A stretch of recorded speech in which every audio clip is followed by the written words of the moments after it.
কিছুক্ষণ আগেই প্রকাশ পেল ফাইটার মুভির প্রথম গান শেরখুল গায়ে। গানটি আমার কাছে কেমন লাগলো, গানটিতে গল্পের কোনো ছাপ মিলল কি, সবকিছুর বিস্তারিত নিয়েই আজকের এক্সক্লুসিভ।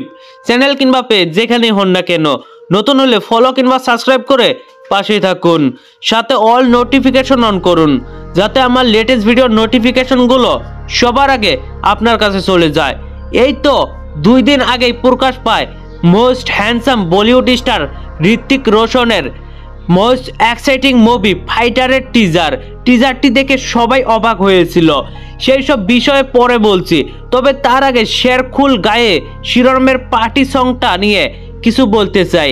এক কথায় বলতে গেলে শেরখুল গায়ে গানটি এনজয় করার মতো একটি গান। এটি মূলত একটি পার্টি সং। এই গানের কোনো মানে খুঁজতে গেলে আপনি ভুল করবেন। শেরখুল গায়ে গানটি সিনেমা হলে দেখতে বেশ মজা লাগবে, এনজয় ফিল হবে। গানটিতে ঋত্বিক রোশন ছাড়াও দীপিকা পাড়ুকোন, অনিল কাপুরকেও দেখা গেছে। গানটি গেয়েছেন বিশাল সহ আরো 3 জন। যাই হোক, ফাইটার মুভির টিজার প্রকাশের পর আমি ভিডিও আনতে পারিনি, এজন্য আমি অনেক দুঃখিত। ফাইটারের টিজার কিন্তু দেখার মতোই ছিল। পাঠান ওয়ারের ডিরেক্টর সিদ্ধান্ত আনন্দ সিনেমাটি নির্মাণ করেছেন। ভালো যে হবে এটা মানতেই হবে।